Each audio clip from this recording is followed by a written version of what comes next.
but my daughter took everything. From the day my son passed, when they found his body at the river, the coroner gave her the keys to his truck, and she went to his apartment and emptied it. He owned at the time of his death would transfer to you. Right. The reason I'm here today is not because of the GoFundMe. Your Honor, that's exactly why she's here. It's the money. He was cremated. He was cremated. And I have the receipts. I paid for his obituary, his cremation. Okay. Your Honor, my mom has a long history of substance abuse. She's bought gifts for me in the past, and she's pawned them off. And I would like to keep them in my family, so that's where they stay. So that's why I have possession of them, because I don't want them going to a pawn shop.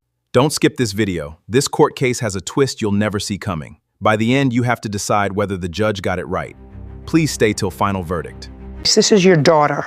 Yes, it is. And I don't know how many children that you have, but I know that you had a son who was in medical school, who was, how old, 25 years old? 30. 30. Sounds as if he was a popular young man. He was in an outing with friends, and sadly, he drowned. Yes, he did. And that happened, women. just a second, and that happened when? That happened July 29th of this year. This is what the case is about. His friends, in his memory, started a GoFundMe page. Correct. And there is approximately $40,000 in that GoFundMe page. There was, yes. I said approximately. Yes. There was. And your daughter is, for want of a better word, in charge of that Facebook page GoFundMe proceeds. Correct. And it is your claim that as the next of kin, because he died without a will, you are entitled to some or all of that Facebook page. It doesn't even matter about the GoFundMe funds. I mean, that would be nice in a perfect world, but my daughter took everything. From the day my son passed, when they found his body at the river, the coroner gave her the keys to his truck, and she went to his apartment and emptied it. So I didn't get my chance to be Josh's mom for the last time. I didn't get to empty his apartment. I can't cure that, madam. No. I can't cure that. No. And you can't put any sort of a value on anything that your daughter might have taken from that apartment, because you don't know what was there. Correct. So I can't help you with that. In a perfect world, maybe she would have gone with you to the apartment, but she didn't. Correct. Based upon what I read, you were not there during the search for your son or the discovery of his body. Is that correct? I was at home. Okay. And your daughter was there? Yes, she was. And I assume that you were close to your brother? Absolutely close to my brother. Just curious, what prevented you? You were notified that your son was missing. What prevented you from going there? My daughter was at the house the day Josh went missing, and we had my car torn apart. She left after they called her, and I definitely would have hitched a ride, but I didn't have a vehicle. Your Honor, I got... Just a second. Did you say she was at your house? Yes, she was. Well, then why didn't you go with her? They didn't call till after she had left, apparently, and rather than come back and get me... You mean she left to go someplace else? She left to go home. Yeah, we were working on my car. She left to go home, and she got a call from Search and Rescue. I hadn't been answering my phone. Oh, well, that's a different story. You hadn't been answering your phone. It wasn't as if nobody called you. No, she didn't call. It wasn't as if nobody called you. Did somebody call you? Right, from Search and Rescue, yes. Somebody called you? Yes. Okay. Mrs. Crane, this is your problem. If your son passed away without a will, and I'm sure that somebody else, maybe a professional has told you that, a legal professional has told you that, if your son passed away without a will, depending upon the laws in your jurisdiction, you, as his parent, might be construed as next of kin, and any property that he owned at the time of his death would transfer to you. Right, correct, yes. He didn't own the GoFundMe page at the time he died. No, he did not. So you don't get it. Okay. Any part of it. Okay. Your Honor, she already received funds from the GoFundMe as well. Just a second. The people that set up the GoFundMe page, I assume, were classmates of your brother's? Yes, they were his other fourth-year medical students that had reached out to me and asked if they could... Don't tell me what they asked you. They set up a GoFundMe page. Do you have the paperwork for the GoFundMe page? I'd like to see it.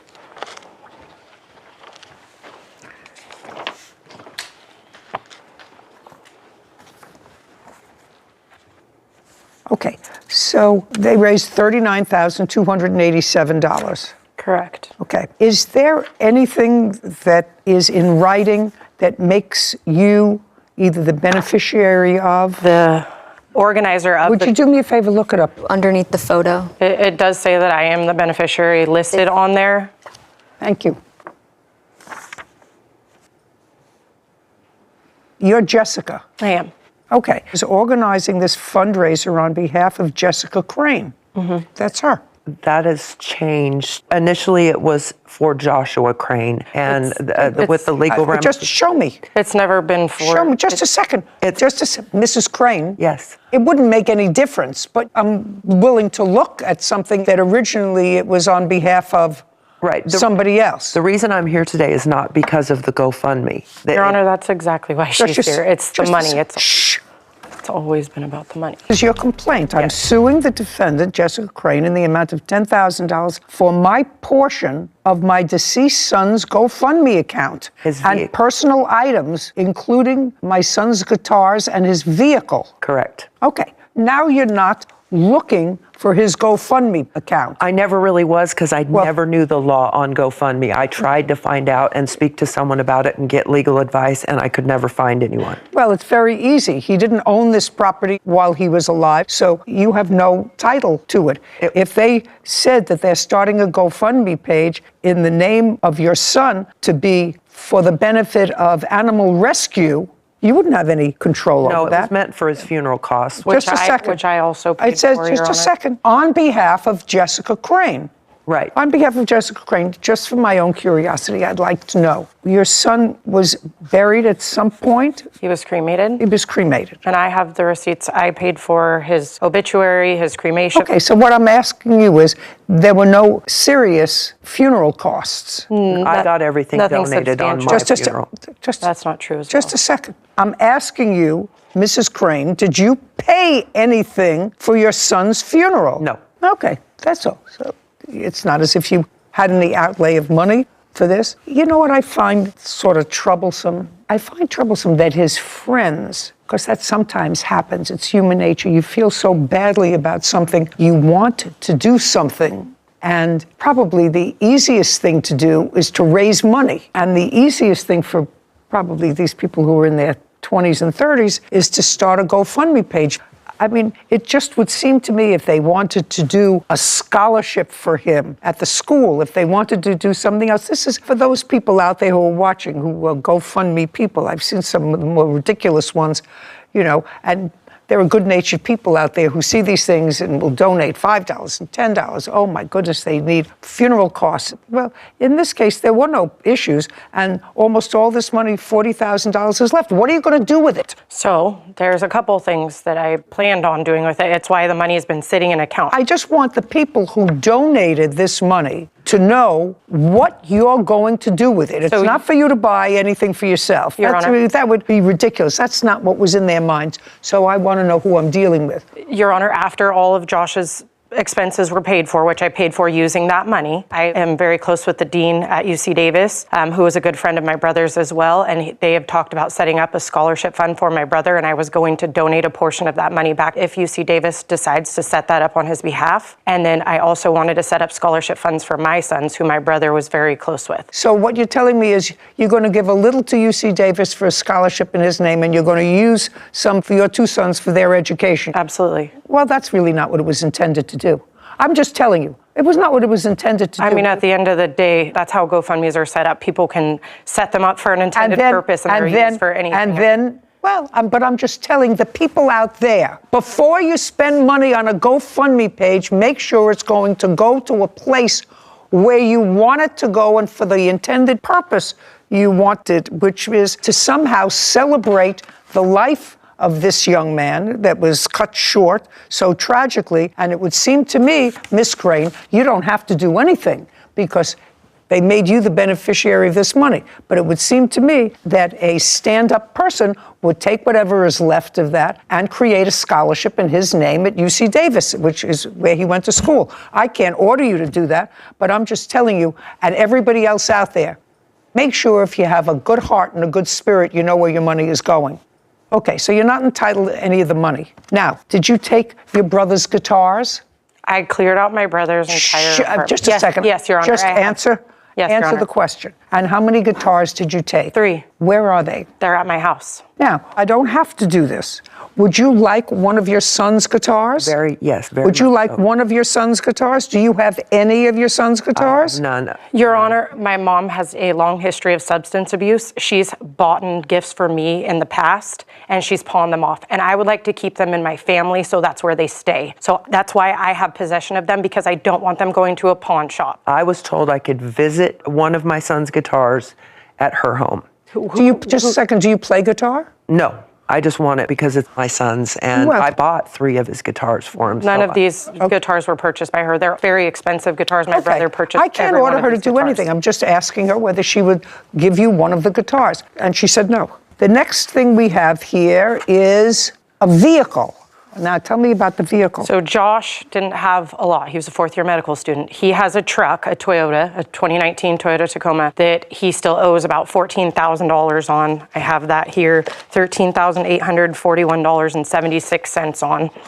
And at the time, his truck was at the boat launch where they found him. So when I met with the sheriffs, they gave me possession of the keys. They found his keys on his body, and they gave me his keys. So we brought the truck up to where we live in Northern California, took the truck up there, and it's been kept in storage until this is all sorted out. I personally wanted to keep the truck. I have the means to finance the truck in my name. I have the means to make a payment. She does not have the means to make a payment. She doesn't have a job. She doesn't have a driver's license. She can't provide insurance for it.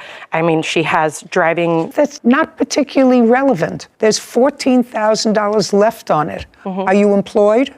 I was until Just this to say, started. the answer is either yes or no. Are you employed? No. All right, how are you going to pay the note on a $14,000 truck? I plan on returning to work. This incident has taken my job, believe it or not. Actually, I don't believe it. Your Honor, I work Just 3 shh, jobs. Just a second. Actually, I don't believe it. Okay. So the answer is, if you can't afford to make can. the payments on this truck, and the only thing that's going to happen is it's going to be repossessed by the bank. Have you been making payments on the truck? I have not made a payment. Who is the finance company?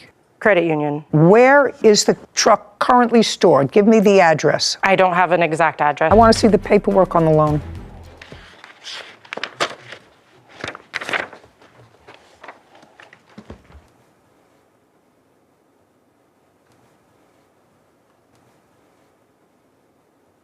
Okay. Sarah, when we finish with this case, call credit union, advise them who has the truck, let them go repossess the truck. We're finished here. Your case is dismissed. I had an addiction problem, and she's just angry. She's angry at me, and I've tried to make amends. I've tried to get this better, and she won't have it. My daughter got away with taking absolutely everything, and she wasn't entitled to it. That if there's any lesson to be taken away, aside from the fact that you're not supposed to fight, when you lose somebody so young and so vital, the one innocent party is the credit union who loaned him the money to buy the truck. She's been hiding the truck now for 5 months, hasn't made a payment on it. The right thing to do is for her to turn that truck into the credit union, because I can't control that, except that I can advise the credit union where she is, who she is, that she has possession of the truck, and they should go and repossess it. Anyway, it's all very sad. Before you donate money to a GoFundMe page, make sure you know where the money is going. I think that's the takeaway from. Wow, this is funny. But honestly, I don't know what to say about this. Let's know your thoughts in the comments section. If you find this video interesting, please hit the subscribe button, like, turn on your notification bell so you won't miss any update. Bye.